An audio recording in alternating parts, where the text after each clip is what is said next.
आज के दूसरे सत्र में मैं आप सभी का स्वागत करता हूं और ताई का भी मैं स्वागत करता हूं। यहाँ कल एक बात मैं जो बताना शायद भूल गया था या बताया मुझे याद नहीं, बट जो भी हम सुन रहे हैं कृपया उसके नोट्स जरूर लिखिए। रनिंग नोट्स जो है वो लिखना बहुत आवश्यक है। It's a course, not a seminar या फिर कोई लेक्चर सीरीज नहीं है, इट्स अ कोर्स। तो दो तरह का ये होता है, या तो लास्ट में एग्जाम लिया जाता है या फिर डेली नोट्स लिखना है।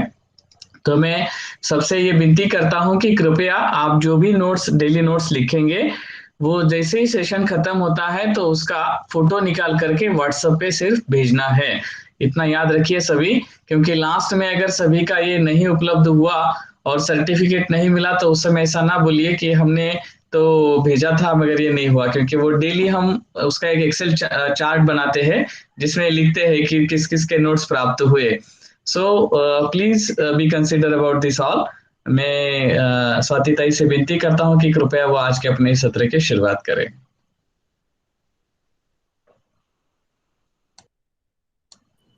नमस्कार।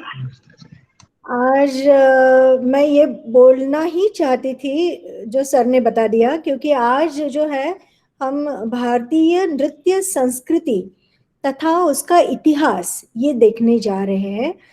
और मैंने भी बहुत सारे मेरे जो किताबें थी या सब कुछ था उसमें से मैंने उसका जिस्ट निकाला है, और एक मैंने भी ऐसे नोट्स बनाए हैं। तो और क्योंकि पूरे हम पुराणों से लेके वैदिक कालखंड से लेके उपनिषद से गुजरते हुए रामायण महाभारत शिलापदिकारम से लेते हुए हम देवदासी प्रथा और उसके पुनरुत्थान के तक का कालखंड जो है वो हम उसको हम टच करने वाले हैं आज। तो बहुत ज्यादा चीजें हैं जो आपको स्टूडेंट्स के हिसाब से भी और स्कॉलर्स के हिसाब से भी आपको बहुत जगह ये मिलेगा।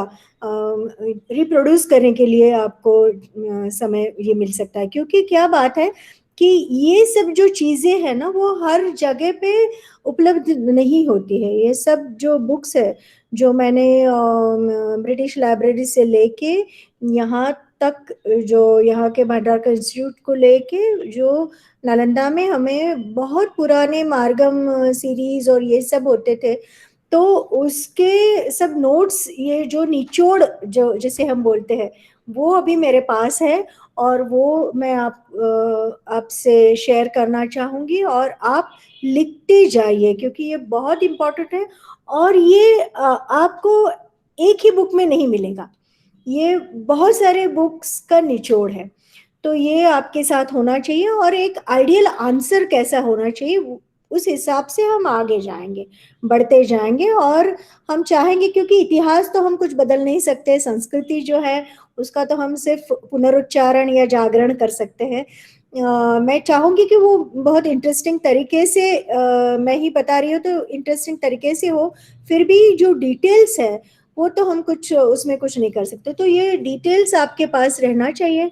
और जब मैं ये आपके लिए अभी मैं जो सब पढ़ रही थी तो मुझे लगा कि कितनी हमारी संस्कृति में, कला में कितनी सारी चीजें हैं कि जो हमारी धरोहर है, हमारी हमारे भारत देश की ये कला संस्कृति की धरोहर है कि जिसकी हम सदैव ऋणी रहेंगे।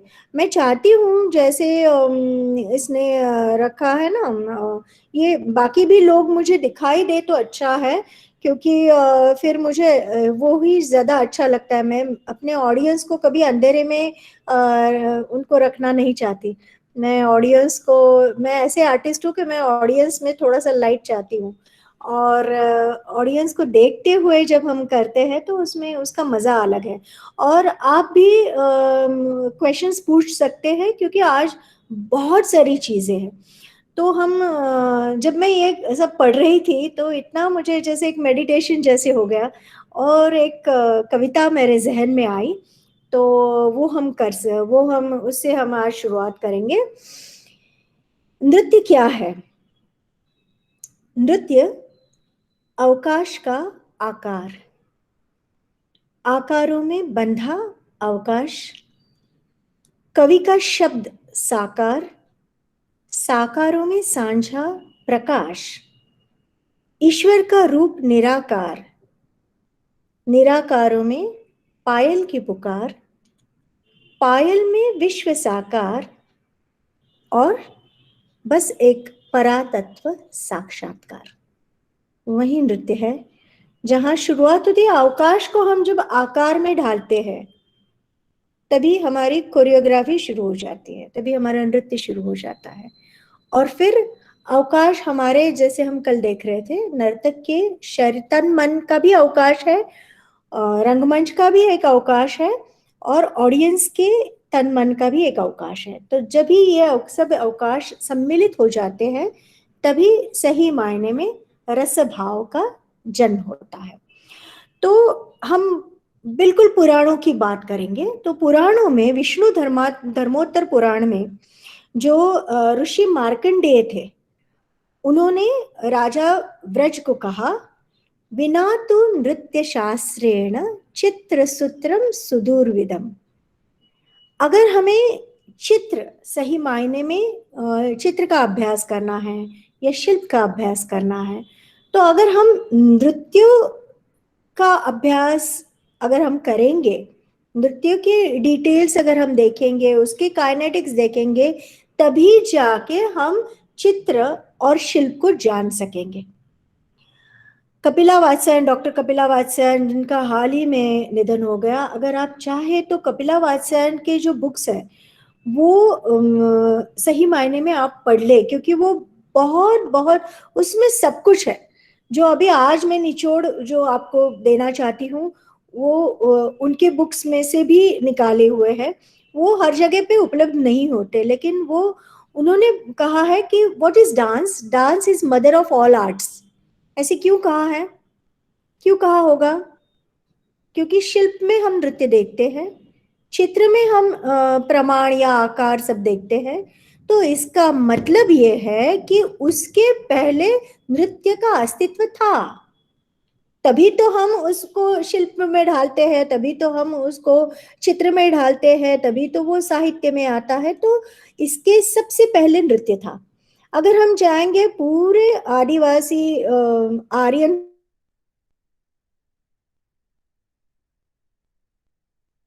नहीं थी, भाषा भी नहीं थी, तब क्या था? हम एक दूसरे से हाल चाल में बात करते थे। तो उसमें ऐसे था कि हम वह वो नृत्य का ही एक माध्यम था, वो नृत्य ही था। जब नृत्य अवकाश को रूप देता है तब आर्किटेक्चर कहलाता है, शिल्प को ताल देता है, चित्र को आयाम देता है, और ताल स्वरूप तथा लय में समाविष्ट होके कला की चरम सीमा तक पहुंच जाता है, तभी नृत्य होता है। क्योंकि क्या है, पहले के जमाने में जब थके हारे हम हमारा देश कृषि प्रधान देश है, तो जब थके हारे कृषि घर लौटते थे तब अग्नि के पास वो नृत्य किया करते थे, तो दिन भर की थकान उनकी मिट जाती थी।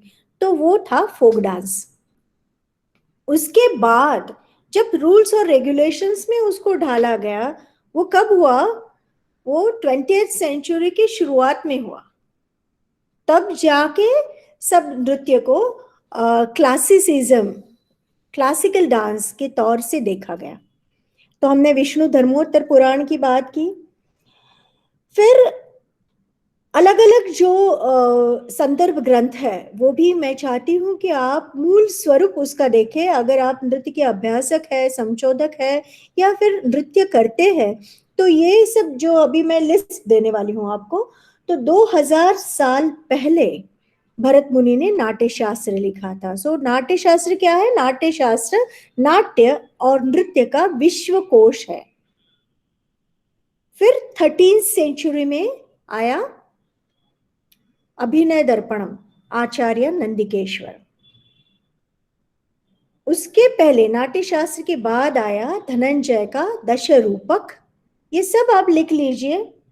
अभिनव गुप्त की अभिनव भारती जो है वो नाट्य शास्त्र की टीका है। जैसे पहले के जमाने में होता था कि वो लोग सब लिखते थे, जैसे 36 चैप्टर्स है नाट्य शास्त्र में, और बहुत सारे श्लोक है जो हमें नृत्य के बारे में, नाट्य के बारे में, रंगमंच के बारे में, पात्र के बारे में, साहित्य के बारे में बहुत सारी चीजें बताते हैं। तो वो 36 चैप्टर है, तो उसके ऊपर अभिनव गुप्त ने अभिनव भारती ये टीका लिखी है, और वो भी मूल स्वरूप से पढ़ने लायक है। और मैं भगवान का बहुत शुक्रिया अदा करना चाहूंगी, क्योंकि मैंने इसकी डिग्री ली है, तो उसके लिए मुझे ये सब जो बुक्स थे वो हमें अभ्यास के लिए थे और उसका संशोधन के लिए थे। तो हम ये सब बुक्स तो हमें पढ़ने ही पड़ते थे दिन रात। बस मैं जब यूनिवर्सिटी का जो कोर्स कर रही थी, पूरे दिन हम नृत्य करते थे और पूरी रातें ऐसे पढ़ते बैठते थे, जर्नल्स कंप्लीट करते थे, क्योंकि हमें बहुत, हम नृत्य से भी बहुत लगाव था, प्यार था, और ये सब सीखने की बहुत जिज्ञासा थी, आकांक्षा थी। और हमें गुरुजन भी ऐसे मिले कि जिन्होंने ये बहुत इंटरेस्टिंग तरीके से हमें सब सिखाया। तो ये भी है, अभिनव गुप्त का हो गया। फिर भोज का श्रृंगार प्रकाश, जयसेन का नृत्य रत्नावली, बलराम वर्मा का बलराम भारतम,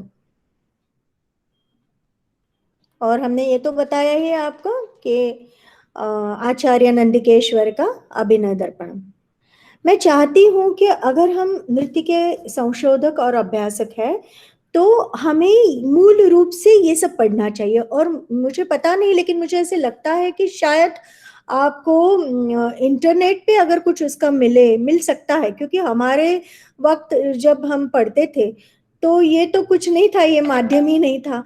तो हम घंटों, मैं तो रहती थी, मुझे हमेशा कनक रेले जी मेरी गुरु है, तो वो हमेशा कहती थी, स्वाति कहाँ मिलेगी? स्वाति लाइब्रेरी में मिलेगी।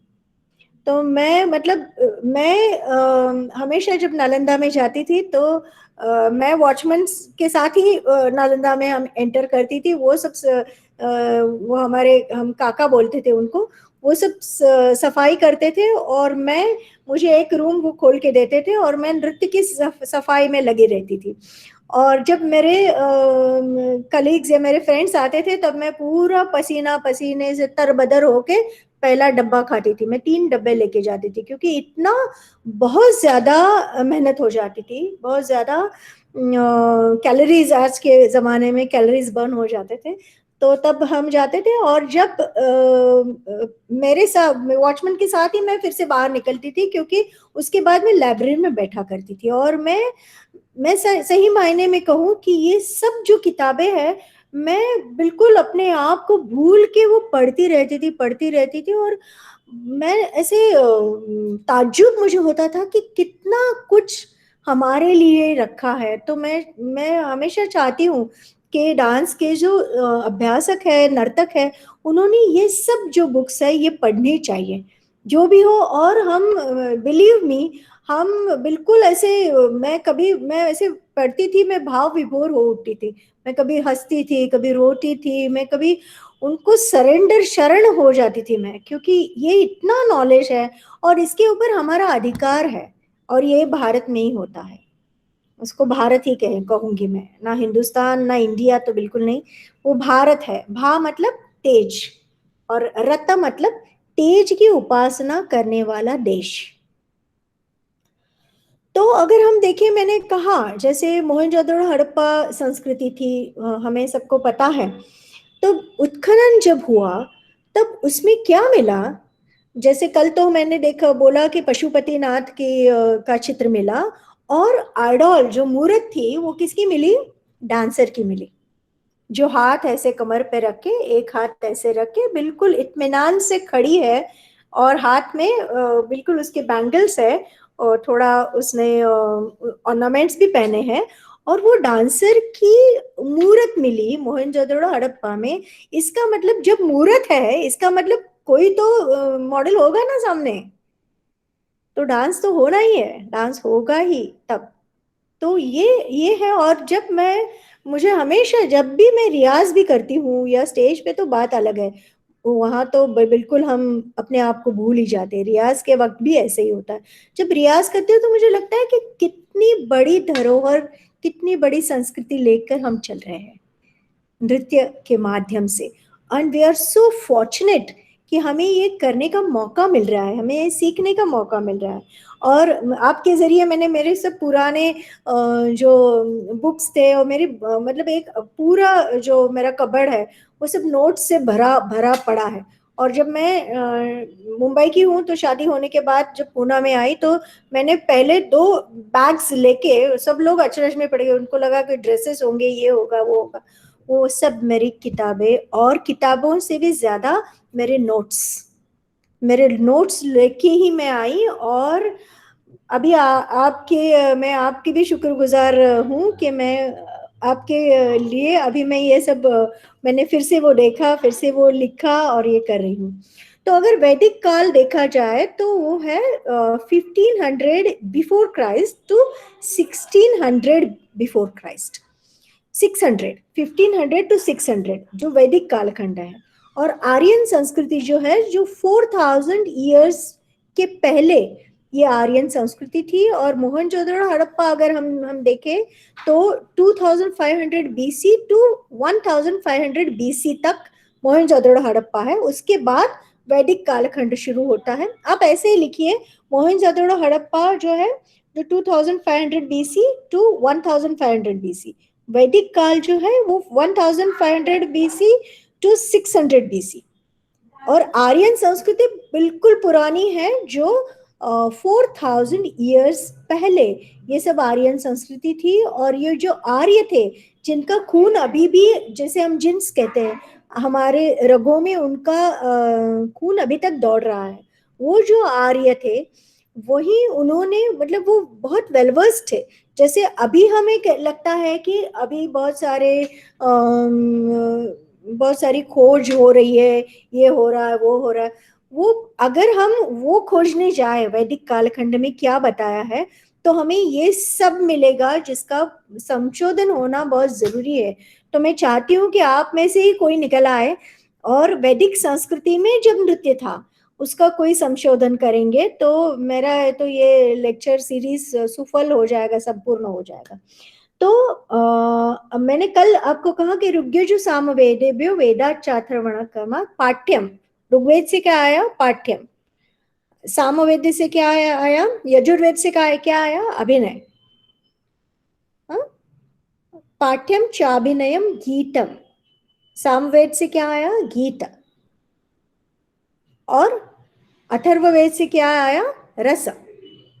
तो ये सब लेके पंचम वेद हुआ है, हमने देखा। अथर्ववेद में अगर हमें देखा जाए तो पहले के जमाने में यज्ञ हुआ करते थे, तो अथर्ववेद में हस्त और मुद्राओं का प्रयोग होता था। तो व्हाट इज मुद्रा? मुद्रा, ये शब्द बना है मुद, इस धातु से। मुद मतलब मोद, आनंद। तो आनंद, आनंद के एक्सप्रेशंस के लिए भगवान ने, विष्णु भगवान है या कृष्ण है या शिव है, उन्होंने जो हस्त किए, उस आनंद की अभिव्यक्ति के लिए जो हस्त किए, उसे मुद्रा कहते हैं। तो इस प्रकार से अथर्ववेद में अलग अलग, अभी भी आपके घरों में भी कुछ अगर वैदिक पूजा हो रही है या कुछ हो रहा है, या किसी का मौंजी बंधन हो रहा है, या अभी भी हम वैदिक काल का ही, वैदिक हिम्स का ही पालन करते हैं। तभी तब अगर हम देखेंगे तो उसको पूरा उसमें वो कहते हैं कि ये हस्त करो, ये मुद्रा करो, ये नाक ऐसे पकड़ो, ये यहाँ से पकड़ो, ये सब करते हैं। तो इसका मतलब क्या है कि वो हस्त मुद्रा से, व्हाट इज हस्त मुद्रा? हस्त मुद्रा is the divine dialogues to divinity. हम जो डायलॉग करते हैं उनसे। तो हमारे संस्कृत जो है, ये सब मैं चाहती हूँ कि इस सब का संशोधन हो, इसका रिसर्च हो, कि ये मतलब ये बहुत प्रगत था हमारा देश उसमें, कि वो डिविनिटी से बातें कर सकते थे उस हस्त मुद्रा के जरिए। तो हस्त मुद्रा क्या है? नृत्य ही तो है। तो अथर्ववेद में भी हस्त मुद्रा का आता है। और एक बहुत इंटरेस्टिंग बात ऐसी है कि उषस सूक्त अगर हमें पता है, जो उपनिषद में है, वेद कालखंड में है, तो उषस सूक्त में उषा, जो उसकी मेन नायिका है, हीरोइन है, तो उषा नर्तिका थी और पूरा नृत्य का ही जिक्र उसमें आता है। तो ये जब भी मैं पढ़ती हूँ, और जब हमें तो ये खैर एग्जाम में लिखना था, इसके लिए हम वहाँ पढ़ते थे, लेकिन पढ़ते पढ़ते मैं सच में इतना मैं भाव विभोर हो जाती थी कि उषा नर्तिका थी, और तब वो उनकी दिनचर्या कैसी रही होगी, वो किस प्रकार से नृत्य का रियाज करती होगी। और जैसे उषा नृत्य करती थी, मतलब उनको सिखाने वाले नृत्य गुरु भी थे। तो इस प्रकार से ये परंपरा है। तो ये उषा हो गया। फिर शैलुष एक संज्ञा आती है, शैलुष। शैलुष मतलब नट, नर्तक और संगीतकार। अगर हम देखेंगे वाजसनेय संहिता, ये सब आप ठीक से लिखिए। वाजसनेय संहिता में वॉर डांस, जैसे युद्ध नर्तन उसको बोलते हैं, जैसे उसमें वीर रस है, तो वॉर डांस अभी हमें लगता है कि मार्शल आर्ट और ये सब हमें अभी लगता है, लेकिन हमारे इसमें बिफोर उपनिषद वाजसनेय जो संहिता थी उसमें वॉर डांस का जिक्र आता है। और हमें ये तो पता ही है कि गंधर्व गायक तथा संगीतकार थे, अप्सरा और किन्नर जो थे वो नर्तक थे। तो मैंने कल जैसे जिक्र किया कि त्रिपुरदाह या समुद्र मंथन जो पहले के ज़माने में था, तो ये अप्सरा और ये सब हीरोइंस थी उसमें, और वो सब डांस करती थी। उर्वशी, पुरुरवा का हमें जिक्र मिलता है। तो ये सब अप्सराएं थी। और हम तो आम आदमी भी जानता है कि इंद्र के दरबार में अप्सराओं का नृत्य होता था। तो तब से नृत्य है हमें, हमारी संस्कृति में तब नृत्य होता था। उसके बाद फिर देवदासी सिस्टम है, और वो उसका भी हम यहाँ से होते हुए देवदासी तक और भरतनाट्यम तक हम जाएंगे। फिर तैत्तिरीय उपनिषद का जिक्र है, उसमें नट और नर्तक ये शब्द आते हैं तैत्तिरीय उपनिषद में। तो ये भी है कि यहाँ जब ये शब्द आते हैं, इसका मतलब है वो तब के जमाने में नृत्य हुआ करता था, तब के जमाने में लोग नृत्य करते थे। 500 बिफोर क्राइस्ट, जिसको हम कहते हैं ना ख्रिस्त पूर्व 500 साल पाणिनि का नटसूत्र आया था। पाणिनि जो कवि है उनका नटसूत्र आया था, उसमें शिलालिन और कृशाश्व, हाँ ये मत भूलिए आप लिखना। अगर आप ये लिखेंगे, इसका जिक्र करेंगे, मैं आपको कहूं कि ये जो 3 या 4 पन्ने हैं वो तकरीबन, जस्ट बिलीव मी, कम से कम 150-200 बुक्स का निचोड़ है। तो ये एक ही जगह पे आपको नहीं मिलेगा। तो ये जो है ये आपके पास रखिए, और इसका अगर आप जिक्र करते रहेंगे तो आप, अगर आप एग्जाम के ओरिएंटेशन से देख रहे हैं तो एग्जाम में लिखेंगे तो उसका भी बहुत सारा फायदा होगा। अगर आप टीचर हैं, अपने स्टूडेंट्स को सिखाएंगे तो उनको भी ये फायदा होना है। अगर आप इसके ऊपर रिसर्च करना चाहते हैं तो आपको ये सब एक जगह पे मिलेगा। फिर आप अपनी रिसर्च की दिशा हम ये कर सकते हैं और प्लान कर सकते हैं और कर सकते हैं।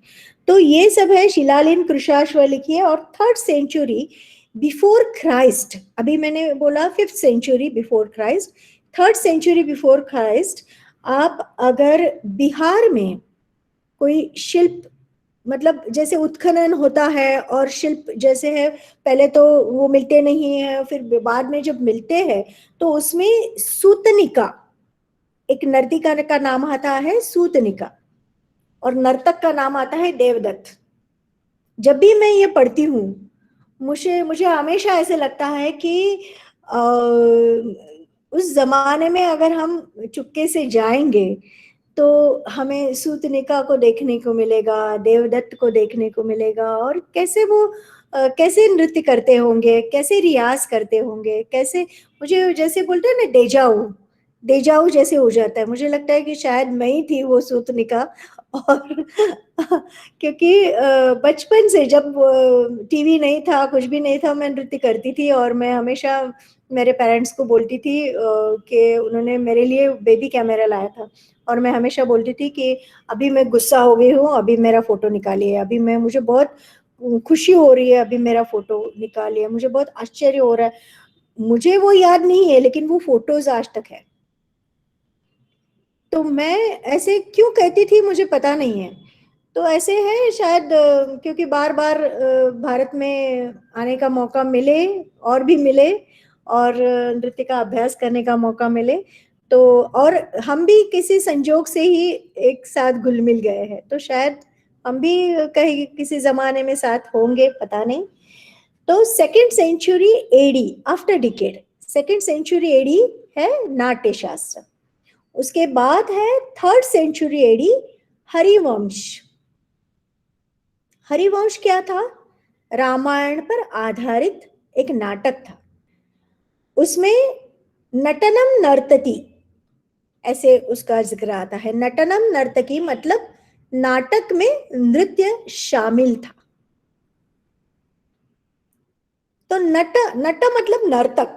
हमें हमें लगता है ना नट मतलब जो ड्रामा में काम करते हैं उसको नट बोलते हैं, तो नहीं, नट का मतलब नर्तक है।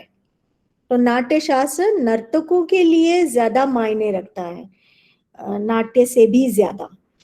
तो और 13th सेंचुरी एडी में अभिनय दर्पणम आया। ये सब आप ना एक पॉइंट टू पॉइंट आप लिख लीजिए, बस ये फिर हो गया आपका पूरा, मतलब संस्कृति भी हो गया, इतिहास भी हो गया।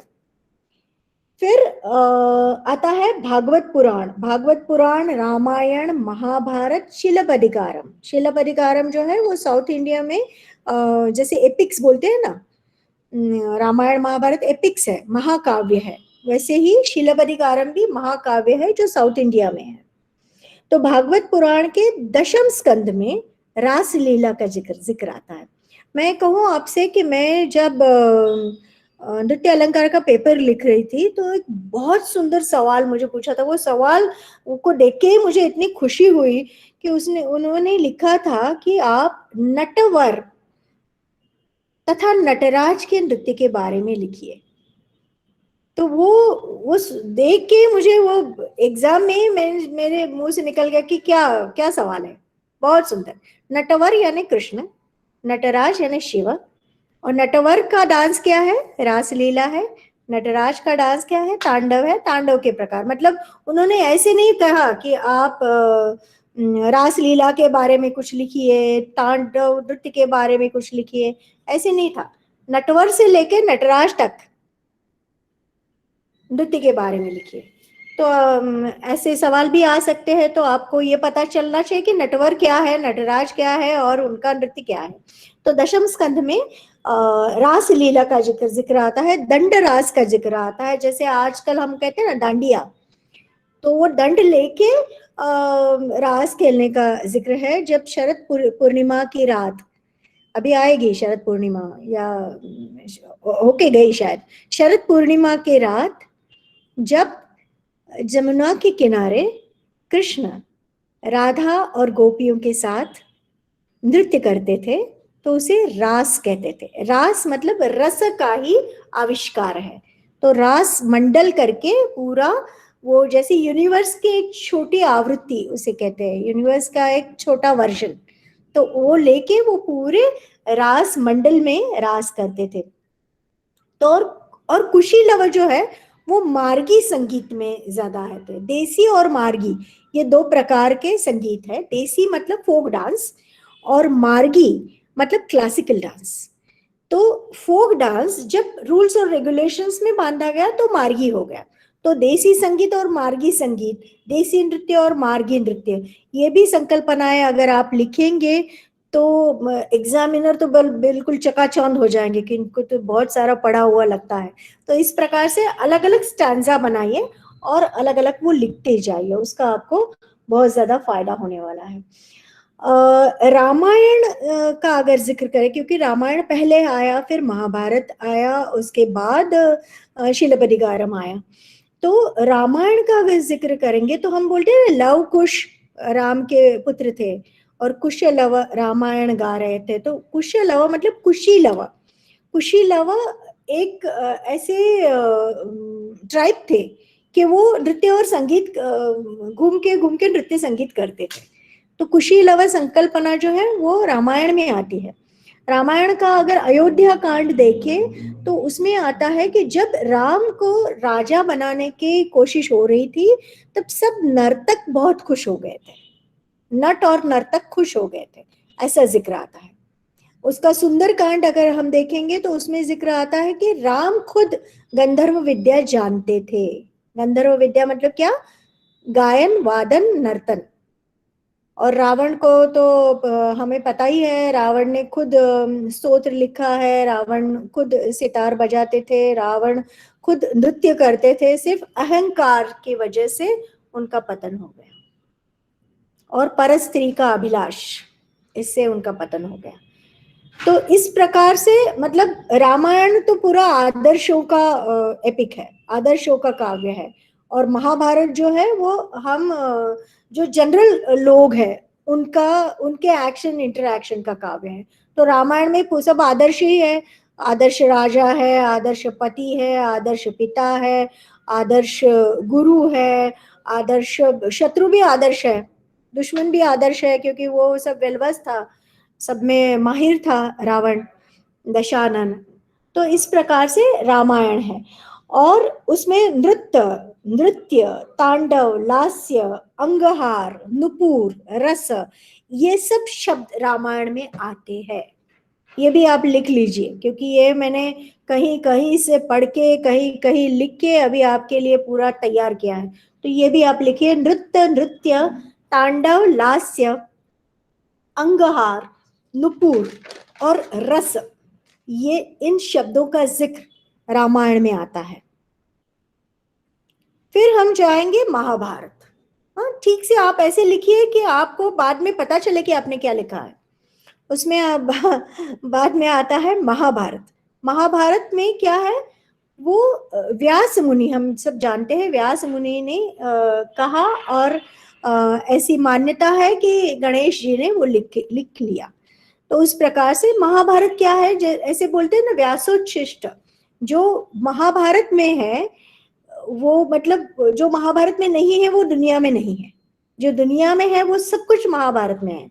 व्यास का झूठा, हम कहते हैं ना, उच्छिष्ट मतलब झूठा, जो भी है सब व्यास ने पहले से। अभी हमारे फिल्म्स आते हैं, नाट्य है, संगीत है, नृत्य है, जो भी है, तो पूरा महाभारत में सब कुछ है। महाभारत में एक्शन रिएक्शन है, डिफरेंट कैरेक्टर्स है, उनके गुण दोष भी है।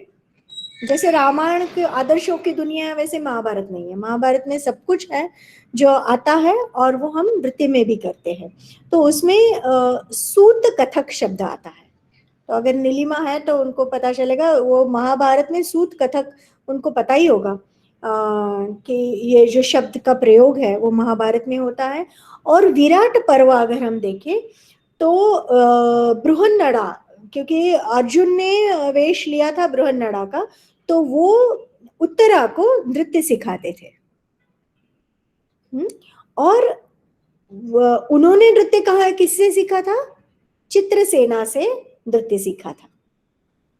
तो ये भी संदर्भ है, उन्होंने सीखा था। और तिलोत्तमा, उर्वशी, मेनका, ये सब नृत्यांगनाओं का जिक्र महाभारत में आता है।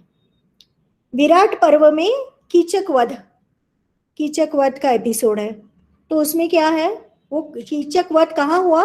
नृत्यशाला में हुआ। तो नृत्य ही नहीं था उसमें, नृत्यशालाएं भी थी, वहां बाकायदा नृत्य सिखाया जाता था। और तब उत्तरा तो राजकुमारी थी, तो राजकुमारी को अर्जुन ने बृहन्नड़ा के वेश में, मतलब किन्नर के वेश में, उन्होंने नृत्य सिखाया था। तो मतलब उसको एक दर्जा था, उसको सम्मान था कि जहाँ राजकन्याएं भी नृत्य सीखा करती थी। तो इस प्रकार से नृत्यशाला में कीचक वध हुआ है। तो विराट पर्व में नृत्यशाला का जिक्र आता है। राजसूय यज्ञ पर्व जो है उसमें नाटकशाला, रंग मंदिर, ये शब्द आते हैं। राजसूय यज्ञ पर्व में नाटकशाला, रंग मंदिर, ये सब जिक्र आते हैं। तो ये हो गया महाभारत कालखंड। उसके बाद Silappatikaram 2nd century AD, after decade, क्योंकि रामायण महाभारत का कालखंड हम 2000 साल पहले, 4000 साल पहले या ऐसे ही कुछ बोल सकते हैं, लेकिन यहाँ से फिर 2nd सेंचुरी एडी में दक्षिण भारत में शिलपदिकारम नामक एक महाकाव्य आया, जिसको बहुत उसका महत्व है, बहुत अहम है वो। जो अगर भरतनाट्यम में कुछ करना चाहते हैं तो उस उनके लिए भी ये बहुत अहम है, जिसमें माधवी, जो उनकी हीरोइन है वो माधवी, वो खुद नृत्यांगना थी। और कोवलन, ये हीरो का नाम है, कोवलन से प्यार करती थी। तो उसमें अभी तो आपको ये लिख ही लेना पड़ेगा कि उसमें कुट्टू यानी नृत्य का जिक्र हर जगह पे आता है, क्योंकि वो नृत्यांगना ही थी। तो 7 कुट्टू का जिक्र आता है, 7 डांस फॉर्म्स। तो उसमें है अलियम, ये सब लिख लीजिए आप, क्योंकि ये आपको अगर ये लिखना है तो आपको पूरा शिलपदिकारम देखना पड़ेगा, जो हमने पढ़ा है हमारे अभ्यास क्रम में, लेकिन वो फिर पूरा पढ़ के ये हमने निकाला है। उसमें एक ही साथ जिक्र नहीं आता है उसका, हर अलग अलग वक्त पे आता है, तो वो सब हमने लिख लिया है। तो आप वो लिख लीजिए, तो आप बोल सकते कि देखो हम कितना नॉलेज हो गया है। 7 कुट्टू है, उसमें पहला है अलियम, दूसरा है कोट्टी, फिर है कुड़कुट्टू, ये सब हमने बहुत रट्टा मार के पढ़ा था। कुड़ी कुट्टू। और मैं हमेशा चाहती थी कि मेरा जो जवाब है बहुत आइडियल होना चाहिए। अभी तक मुंबई यूनिवर्सिटी में मेरे जो मैंने एग्जाम में लिखे थे वो पेपर्स अभी तक रखे हुए हैं, क्योंकि मेरी माँ के और भगवान की कृपा से मेरा अक्षर भी बहुत अच्छा है। तो वो सब और मैं हमेशा ऐसे जैसे निबंध लिखते हैं ना, वैसे पूरा ऐसे जैसे लिखते हैं वैसे मैं बिल्कुल अपने आप को भूल के लिखती थी। और अलग अलग, जैसे मैंने स्टूडेंट्स को बताया है, अलग अलग टेबल्स ऐसे बनाए थे, ऐसे ऐसे करके फिर खोलना, फिर वहाँ पूरा स्केच पेन से, अलग अलग स्केच पेन से लिखना। जो याद नहीं आता है अभी, तो कुड़ी कुट्टू अगर याद नहीं आता है तो कुड़ी कुट्टू ऐसे कुछ ऐसे लिखना है कि हम जैसे फोटोग्राफिक मेमोरी से पढ़ते लिखते लिखते अगर एग्जाम में हमको याद नहीं आ रहा है तो बिल्कुल आंख बंद करके वो कहाँ पे कुड़ी कुट्टू ऐसे लिखा है वो पढ़ के हम करते थे। मैं करती थी, मतलब मन दिमाग में पढ़ के, ऐसे कॉपी नहीं करती थी, दिमाग में पढ़ के करती। तो उसको फोटोग्राफिक मेमोरी कहते हैं, वो मुझे बाद में पता चला। लेकिन ये करके तो फिर वो अचरज ही नहीं है ना, पूरी यूनिवर्सिटी में टॉप कर दिया, हर हर सब्जेक्ट में टॉप कर दिया, क्योंकि इतना इतना मुझे पसंद है ये सब कि बिल्कुल मन से और लगाव से पढ़ा है। तो कुड़ी कुट्टू है, मल्ल दल है, पांडुरंगम है, मल्ल दल, पांडुरंगम, तूड़ी, देड्ड, मरक्कल दल,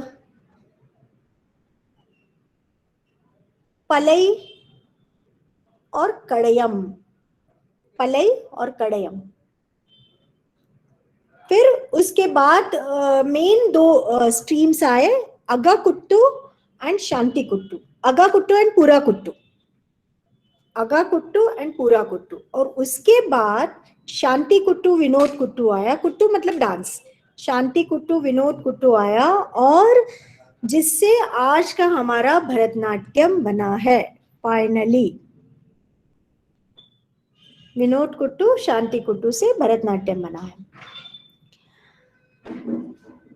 अगर हम 4th सेंचुरी बीसी में जाएंगे, बिफोर क्राइस्ट, ख्रिस्त पूर्व 4th सेंचुरी, कौटिल्य के अर्थशास्त्र में प्रेक्षा शब्द आता है, जिसका मतलब है ड्रामेटिक शो। प्रेक्षा शब्द आता है जिसका मतलब है ड्रामेटिक शो।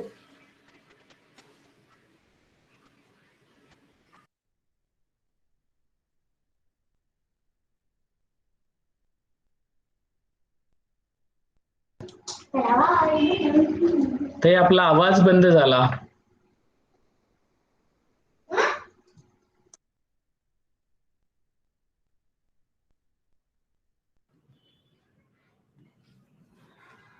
तो उसमें कौटिल्य के अर्थशास्त्र में प्रेक्षा ये शब्द आता है, जिसका मतलब है ड्रामेटिक शो। फिर अगर बुद्धिस्ट ईरा में जाएंगे तो अवधान शतक नाटक है उसका। बुद्धिस्ट ईरा में अवधान शतक नाम का नाटक है, तो उसमें नटाचार्य का जिक्र है, जिसका मतलब है नृत्य गुरु। तब आचार्य उनको कहते थे, जैसे हम बाकी आचार्यों को जैसे एक इज्जत थी, उसी प्रकार नटाचार्य नृत्य के जो गुरु थे उनकी भी उस जमाने में इज्जत थी, जो बुद्धिस्ट ईरा है, बुद्धिज्म, बुद्धिस्ट ईरा। फिर हरिवंश आता है। हरिवंश में नांदी, नेपथ्य, विदूषक ऐसे जिक्र, ऐसे शब्द आते हैं, जिसे हरिवंश पुराण में रास नृत्य, हल्लीसक, फोक डांसेस, ये सब जो है उनका जिक्र आता है। और राधा कृष्ण संप्रदाय, जो सही मायने में नृत्य को, अभी भी अगर हम वृंदावन में जाएंगे तो रास मंडप है वहां पे, तो वहां राधा और कृष्ण गोपियों के साथ नृत्य करते थे। तो ये कालिया का भी, कालिया के ऊपर भी कृष्ण ने नृत्य किया था। तो इस प्रकार से जो है नृत्य हमारी संस्कृति में इतना जुड़ चुका है कि वो उनके जिंदगी का अहम हिस्सा था। तो ये बहुत एक बड़ी बात है। विष्णु पुराण और भागवत पुराण में भी रास का जिक्र आता है। 9th सेंचुरी अग्नि पुराण में नृत्य का अलग विभाग है।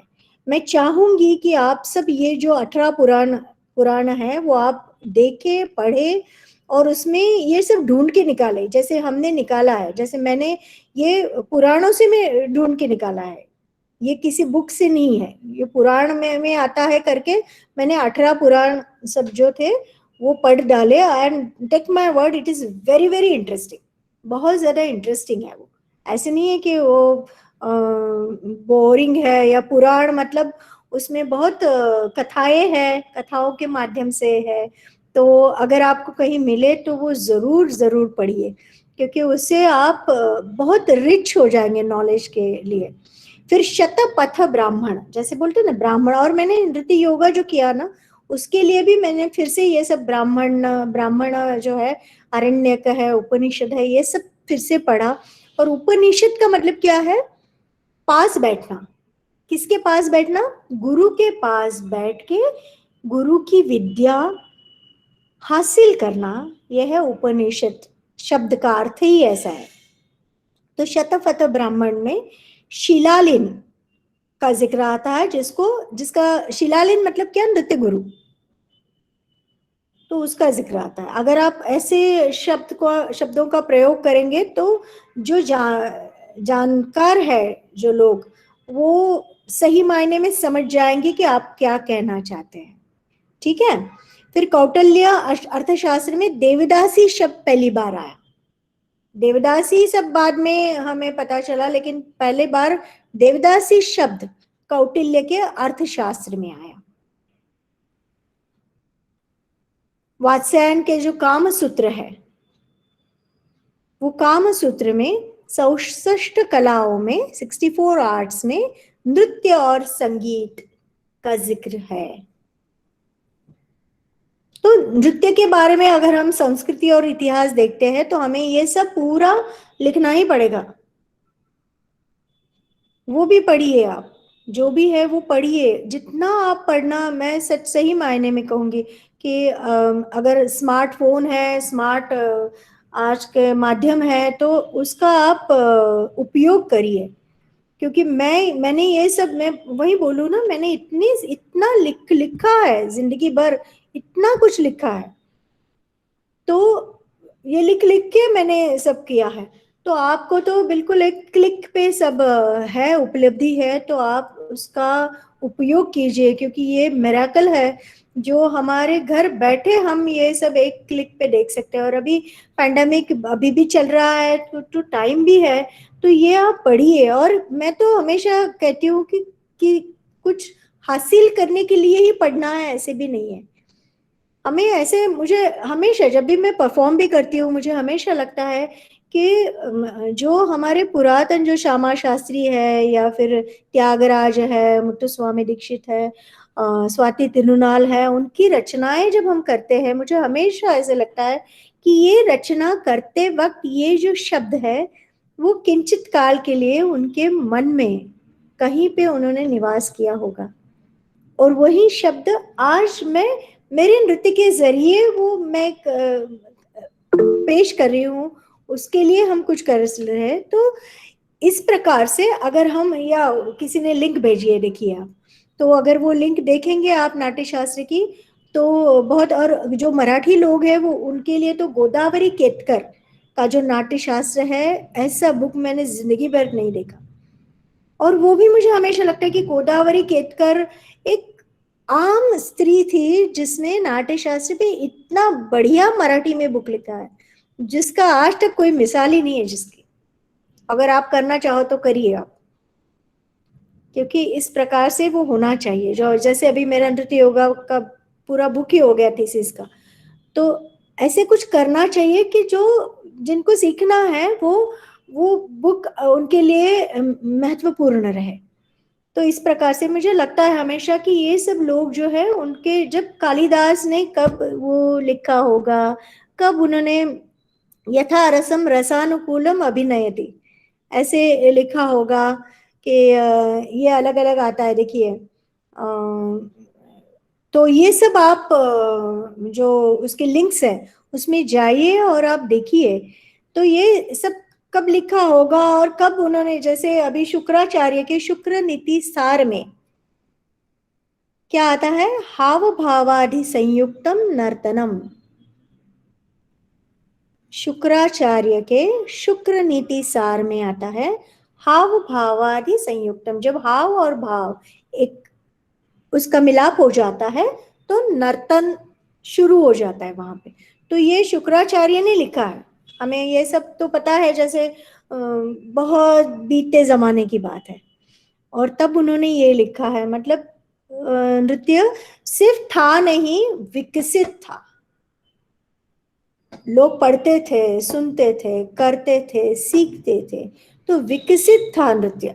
ऐसे नहीं कि वो पहले पहले ये था। हाँ, Kapila Vatsyayan Indian classical dance, और एक तो ये बुक है, और एक है Indian classical dance in literature, sculpture and painting, Kapila Vatsyayan, doctor Kapila Vatsyayan. Hats off है, हैट्स ऑफ। जो लिखा है, सिर्फ आप वही एक ही बुक पढ़ेंगे ना, तभी आपको सब वो सब आ जाएगा।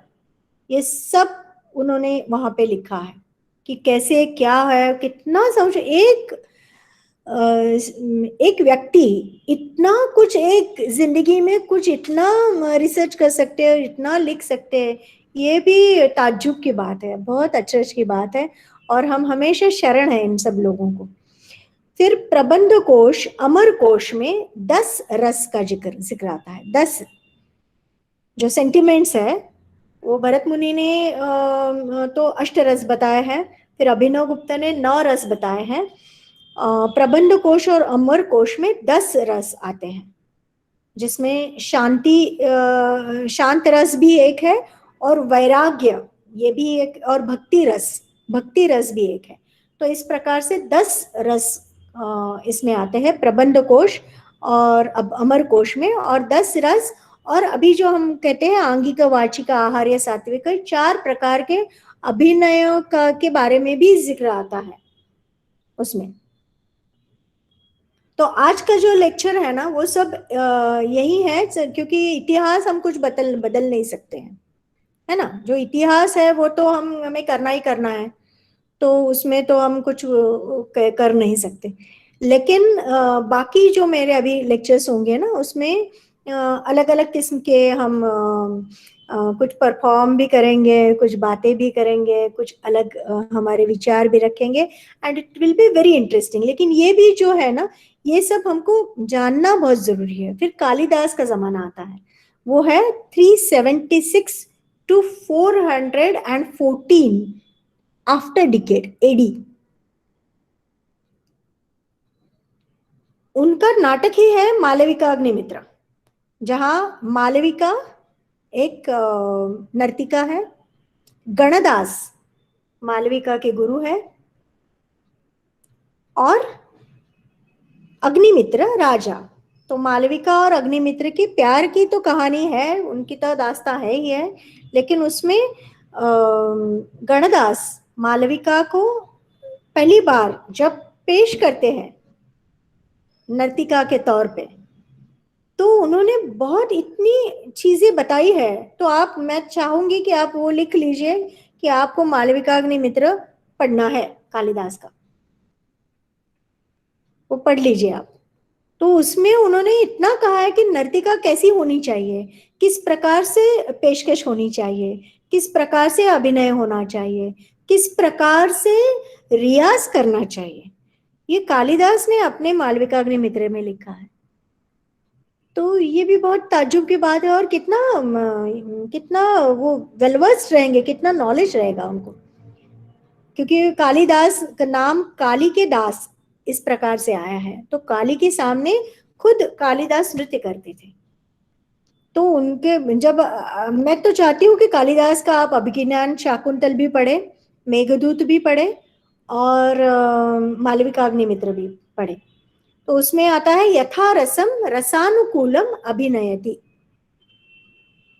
जैसे रस है उसके रस के अनुकूल मालविका अभिनय करती थी, ये लिखा हुआ है। मेघदूत में महाकाल के मंदिर में नर्तक नृत्य की आराधना करते थे। कितना नॉस्टैल्जिक है। मुझे तो लगता है कि मैं वो भी शायद कहीं पे एक देवदासी भी थी। तो कितना कितना फैसिनेटिंग है। सुबह बहुत जल्दी उठना है, फिर षोडशोपचार करना है, भगवान को फूल चढ़ाना है, सब उपचार जो है रिचुअल्स है वो करना है, और भगवान के सामने नृत्य मंडप होता था। तो नृत्य मंडप में नृत्य करना है, भगवान के लिए करना है। कोई देखे ना देखे उसका कोई उनको कोई फर्क ही नहीं है।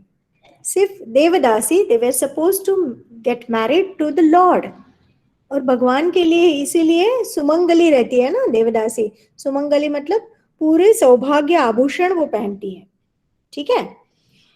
तो फिर आता है भास, भास का जो मृच्छकटिक नाटक है, उसमें वसंत सेना नृत्यांगना थी, और नृत्यांगना को हीरोइन बनाना कोई आसान चीज थोड़ी है। तो पहले नृत्य के बारे में जानकारी होनी चाहिए, तभी हम, वो बहुत ज्यादा जिम्मेदारी है ना, तो वो करते हैं। भवभूति का मालती माधव नाटक जो है, उसमें शिव और काली नृत्य का जिक्र आता है।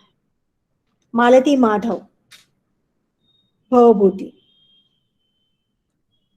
फिर राजशेखर के कर्पूर मंजरी में दंडरास, जो अभी आजकल हम दांडिया बोलते हैं, तो उसका जिक्र है।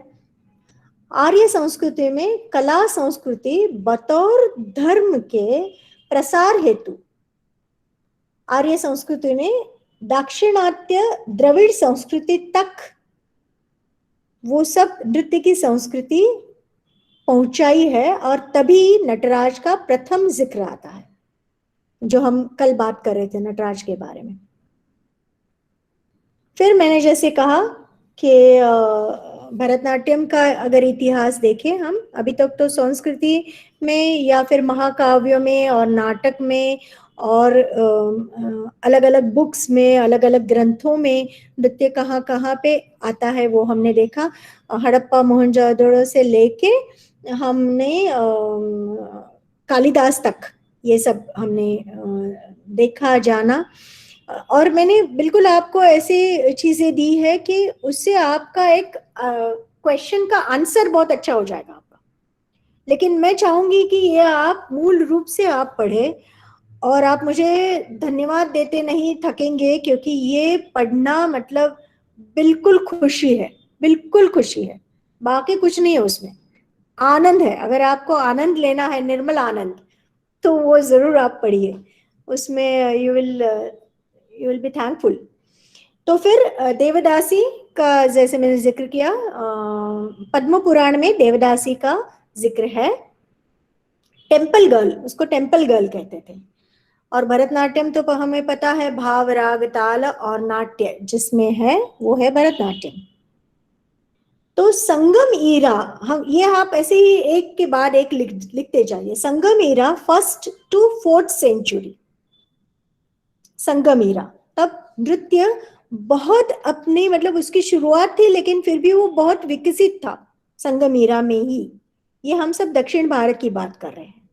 उसके बाद 3rd सेंचुरी में पल्लव राजा आए, और जब राजवट राजा जो थे ना, राजाश्रय मिला। पहले तो वो देवदासी थी, फिर राजदासी और अलंकार दासी बन गई, तो राजाओं के दरबार में वो नृत्य करती थी। तो राजाश्रय बहुत जरूरी है, नहीं तो फिर ये इतने सारे नटुअनार है, इतने सारे नृत्य गुरु है, आचार्य है, नर्तक है, तो उनका उनको इनकम सोर्स क्या था? कुछ भी नहीं ना। तो ये सब राजाश्रय, राजा के दरबार में नृत्य करके उन्हें वो सब मिलता था। तो पल्लव राजवट जो थी 3rd सेंचुरी में, 4th सेंचुरी में गुप्त राजवट जो थी, वो भरतनाट्यम के लिए, नृत्य के लिए सुवर्ण युग माना जाता है। उसके बाद 5th सेंचुरी, एक के बाद एक लिखते जाइए। 5th century Chalukya, 8th century Rashtrakuta, 9th to 11th century Chola राजा, हम कहते हैं ना चोल राजवट। तब नृत्य चरम सीमा तक पहुंच गया था। 13th सेंचुरी पांड्य, ये सब राजाओं ने कला को बहुत ज्यादा प्रोत्साहित किया। नृत्य है, संगीत है, वादन है, जिसको बहुत ज्यादा ये किया। और फिर आता है 14th सेंचुरी से 16th सेंचुरी तक विजयनगर साम्राज्य, जिसमें बखूबी जनरल लोग भी नृत्य के बारे में जानते थे। सिर्फ जानते नहीं थे, हम जैसे कहते हैं ना रसिक, रसिक किसे कहते हैं? जो जानता है, पहचानता है और फिर उसका आनंद लेता है। जानकार जो है वो तभी वो उसका आनंद ले सकते हैं। जनरल ऑडियंस है, हम तो नृत्य के बारे में कुछ नहीं जानते और ऐसे, तो इनके सामने करने से तो ये है कि जो रसिक थे, रसिकवर थे, तो वो मतलब अभी भी अगर हम साउथ इंडिया में देखेंगे तो पूरे लोग ऐसे ताल लेके, ताल करते करते सामने बैठ के हमारा डांस देखते हैं और अप्रिशिएट भी करते हैं। तो इस प्रकार से वेल वर्स्ड थे। फिर 17th सेंचुरी तंजावुर, तंजावुर में तब वो पूरा मतलब वो पूरा कोडिफाई हो गया। जो तंजौर बंधु है, कौन कौन है? चिन्नैया, पोन्नैया, शिवानंद और वड़ीवेलु, ये तंजौर बंधु हैं। उन्होंने फिर सब उसका ये किया। और 150 साल पहले, 150 साल पहले सरभोजी राजा के दरबार में त्रिमूर्ति थे। कौन त्रिमूर्ति थे? मुत्तुस्वामी दीक्षित, श्यामा शास्त्री और त्यागराज। मुत्तुस्वामी दीक्षित, श्यामा शास्त्री और त्यागराज, ये त्रिमूर्ति थे। कहाँ पे थे? सरफोजी राजा के दरबार में थे। और क्षेत्रैया, जिन्हें हम कहते हैं फादर ऑफ पदम, उन्होंने बहुत सारी, इन सब लोगों ने बहुत सारी नृत्य साहित्य की रचना की है। और ये सब जो तंजौर बंधु मैंने कहे अभी, उनके पिता थे सुबरैया नटुअनार, वो नृत्य गुरु थे और तंजावर के सरफोजी राजा के दरबार में वो नृत्य गुरु थे। और ये सब तंजौर बंधु ने भरतनाट्यम के नियम बांधे हैं। उसके बाद पन्नानल्लूर संप्रदाय आता है। पन्नानल्लूर गांव है कुंभकोणम के पास, जहां से है मीनाक्षी सुंदरम पिल्लई। फिर है चोक्कलिंगम पिल्लई। उसका पूरा मतलब संप्रदाय है, हम कहते हैं ना गुरु शिष्य परंपरा, तो उसमें ये आता है। शिव और विष्णु के दरबार में देवदासी नृत्य करती थी, तब अरंगेत्रम होता था। और अरंगेत्रम का सही मतलब क्या है? जो पहली बार गुरु अपने शिष्य को जानकार रसिकों के सामने जब पेश करता है, तब हुआ अरंगेत्रम। मतलब वो अरंगेत्रम में पेशकश क्या होती थी? सिर्फ नृत्य के नृत्य में उसने कितना वो माहिर हो गया है, कितना उसने मेहनत करके उसमें वो अचीव किया है, वो मेन था। प्रदर्शन नृत्य का ही होता था। आजकल के जमाने जैसा अरंगेत्रम नहीं था। तो वहां पे फिर तलई कोल ये टाइटल दिया जाता था देवदासी को, कि नृत्य में अगर महिरत उसने हासिल कर दी तो उसको टाइटल देते थे तलई कोल। फिर ऐसे हो गया कि राजदासी अलंकार दासी जो होगी, तो थोड़ा देवदासी का पतन हो गया वहां पे। थोड़ा जैसे उनको जैसे प्रोस्टिट्यूट जैसे वो हो गए थे तब देवदासी सब। तो उसके उस जमाने में फिर उस जो वो नृत्य करते थे उसको भी सम्मान नहीं था। और ये सब फिर ये अंग्रेजों के काल में एंटी नाच मूवमेंट आ गई। तो मतलब नाच करने पे भी उन्होंने सब उसको बैन कर दिया था, देवदासी सिस्टम को बैन कर दिया था, क्योंकि उनको पूरा समाज में उनको कोई प्रोटेक्शन नहीं था पूरे। इसीलिए जो अच्छे घराने की लड़कियां थी वो नृत्य नहीं सीखती थी। लेकिन हम बहुत शुक्रगुजार है कि इन सब देवदासियों ने, नृत्य गुरुओं ने, नटुआ नार ने बहुत जतन से ये कला हमारे हमें हम तक पहुंचाई है। क्योंकि वो उनको बैन किया फिर भी वो अपने अपने लिए वो डांस करते थे, वो सब लिख के रखते थे, सब अपने शिष्यों को तैयार करते थे। फिर उसके बाद 1917 में रविंद्रनाथ टैगोर ने शांति निकेतन में नृत्य की पुनर्स्थापना की। 1920 में एना पाउलोवा जो विदेशी महिला थी अपनी डांस कंपनी लेके भारत में आ गई। तो उनका प्रभाव तो हमारे रुक्मिणी देवी अरुंडेल तक पड़ा था। फिर वल्लाथोल करके एक पोएट थे, उन्होंने कथकली के लिए केरल कला मंडलम की स्थापना की। अगर आप ये सीखते हैं तो आप जाइए केरल कला मंडलम भी एक बार विजिट करके आइए। मैं जहाँ जहाँ भी नृत्य के लिए गई हूँ, मुझे बहुत खुशी है कि मैं हर जगह वो विजिट कर पाई। केरल कला मंडलम में भी जाएंगे तो ऐसे ये होता है, हम गूज़बम्स आते हैं जब हम देखते हैं कि किस प्रकार से नृत्य का सम्मान है वहां पे। फिर ई कृष्ण अय्यर एक सक्सेसफुल एडवोकेट थे, बिल्कुल हैंडसम थे और नृत्य करते थे, स्त्री पार्ट भी करते थे, पुरुष पार्ट भी करते थे। तो लोग बिल्कुल आश्चर्य से देखते थे, उनको लगता था कि शायद ये भी कर रहे हैं तो इसका मतलब है नृत्य ठीक ही होगा, उसको देखना चाहिए, सीखना चाहिए। फिर हमारी 1937 में आ गई रुक्मिणी देवी अरुंडेल, जो सही मायने में भरतनाट्यम की देवी है। उन्होंने नृत्य को फिर से सम्मान दिया। फिर बाला सरस्वती जो खुद देवदासी थी, वो जानी मानी अभिनय के लिए, अभी हम करते हैं ना कृष्णानी बेगने बारो, तो वो उनका मार्क है बिल्कुल, सिग्नेचर डांस जैसे बोलते हैं वो है। तो जब वो डांस करती थी तो ऑडियंस को वो कृष्ण दिखाई देता था, यहाँ भी है, वो भी वहां गया, वो वहां गया, ऐसे होता था। तो इस प्रकार से इतना इतना अभिनय। फिर अर्ली 20th सेंचुरी में मार्गम, भरतनाट्यम की मार्गम की रचना हुई, और रूल्स और रेगुलेशन ये सब जो क्रेडिट है वो जाता है तंजौर क्वार्टेट जो है, तंजौर बंधु है, उनको जाता है। तो इस प्रकार से अभी हम कंटेम्प्रेरी डांस भी देखते हैं कि अभी अलग अलग उसमें भी एक्सपेरिमेंट्स हो रहे हैं। लेकिन दो चीजें हैं, एक है फॉर्म, दूसरा है कंटेंट। तो फॉर्म जो है, टेक्निक टेक्निक जो है वो तो हमें वैसे ही रखना है, उसका उसकी हिफाजत करनी है हमें। जो हमारे पुरातन गुरुओं के पास से हमें जो ये विद्या मिली है, और ये गुरुमुख से ही लेना है।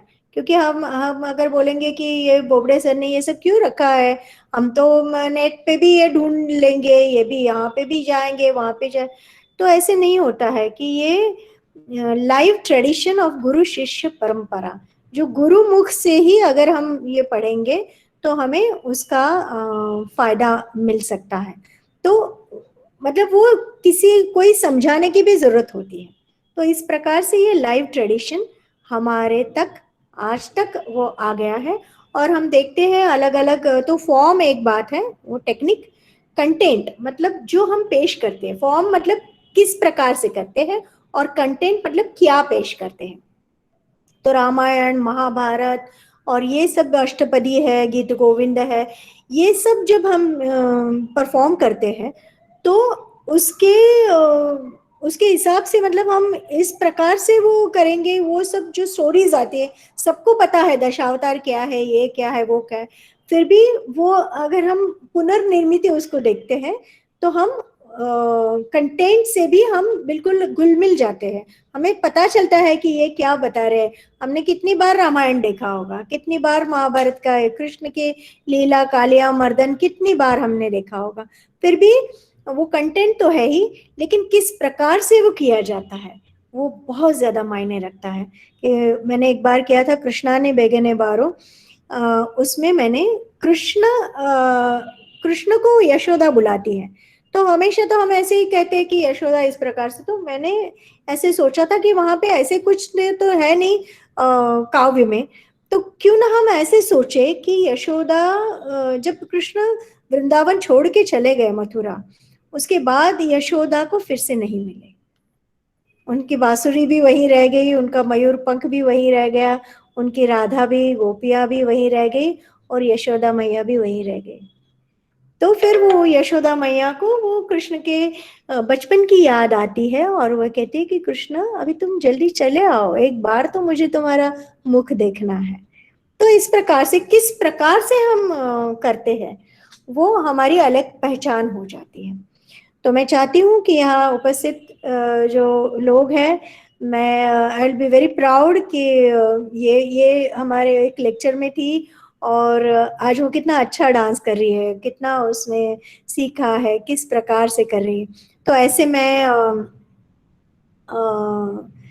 मुझे वो प्राउड फील आप करवाओ, और अभिमान से मैं ये कहूँगी और चाहूँगी, भगवान से यही प्रार्थना रहेगी कि ये जो भी है हमने अभी तक पूरा गागर में सागर लेने का प्रयास किया, पूरे पॉइंट्स लेके हमने सब मोहनजोदड़ो से लेके अभी तक के थोड़ा हमने संस्कृति और इतिहास देखा है।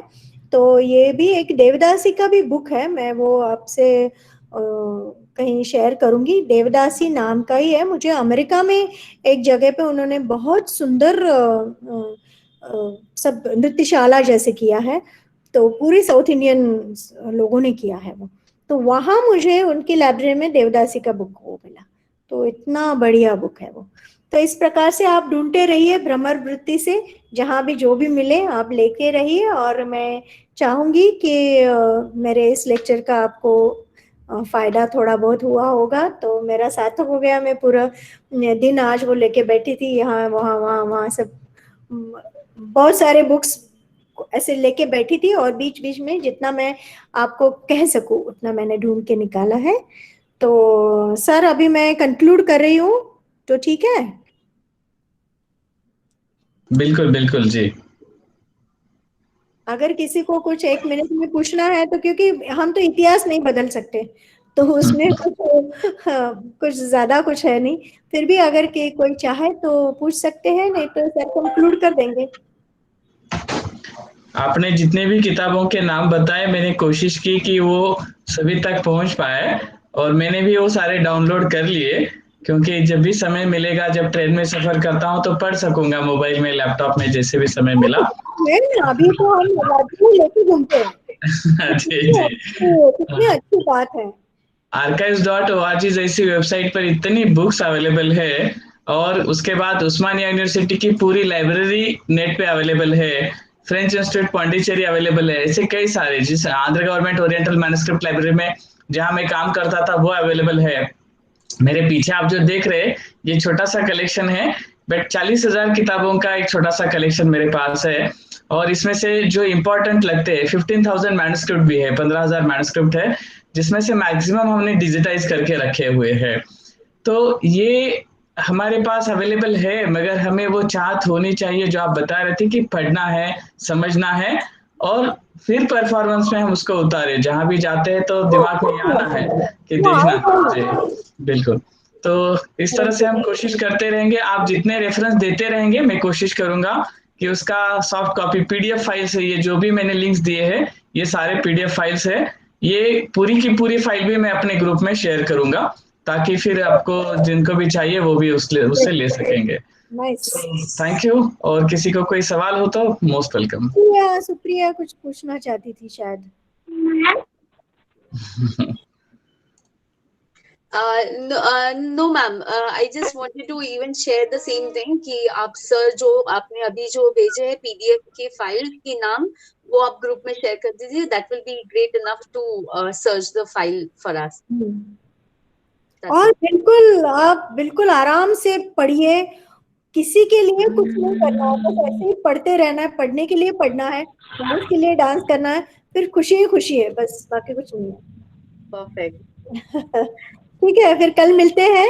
नेहा कुछ पूछना चाहती है? ताई मी नेहमीच उत्सुक असते तुमच्याकडनं शिकायला आणि नेहमीप्रमाणे हे पण लेक्चर खूप वेगळे होत आहेत. पण एक आहे, किती आम्ही वाचू किती करू, पण एक जे तुम्ही म्हणाले गुरुमुखाने जे मिळतं ते नॉलेज इथे डायरेक्ट इकडे जातं आणि त्याचा जो प्रभाव येईल तो एक वेगळाच असतो. तर तुमच्याकडनं हे सगळे पुस्तकांची माहिती मिळाली, नक्कीच आम्ही वाचू, पण तुम्ही असंच ह्याच्यावर अजून उजेड पाडत जा आणि आम्हालाही एवढे सगळं ज्ञान देत जा. आम्ही आयुष्यभर शिकायला तयार आहोत. Only Abhignan Shakuntal can also be the subject of 7 days lecture. Yes, yes. इतना है because they have written so many things. हम तो क्या, हम तो एक माध्यम है, हम मतलब मैंने कल कहा जिंदगी से भी ज्यादा ये सब चीजें हैं, जिंदगी बहुत कम है इसके लिए। जसं शिवाचं आपण बघू नाही शकत नृत्य स्वतः, त्यांनी तांडू थ्रू आपल्याला ते दाखवलं, तसं तुम्ही आम्हाला हे सगळं ज्ञान असं मी समजते की आम्हाला असं इंटरप्रेट करून देताय, त्याबद्दल खूप खूप धन्यवाद आणि सरांची पण खूप खूप धन्यवाद. Thank you, thank you so much, thank you. कल मिलेंगे और कल और इंटरेस्टिंग चीज के साथ मिलेंगे, ठीक है? Okay okay sir. ओके,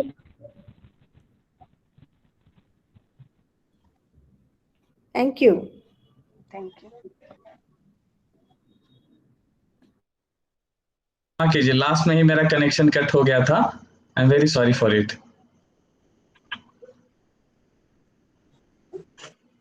तो शायद सेशन खत्म हो चुका है। Thank you.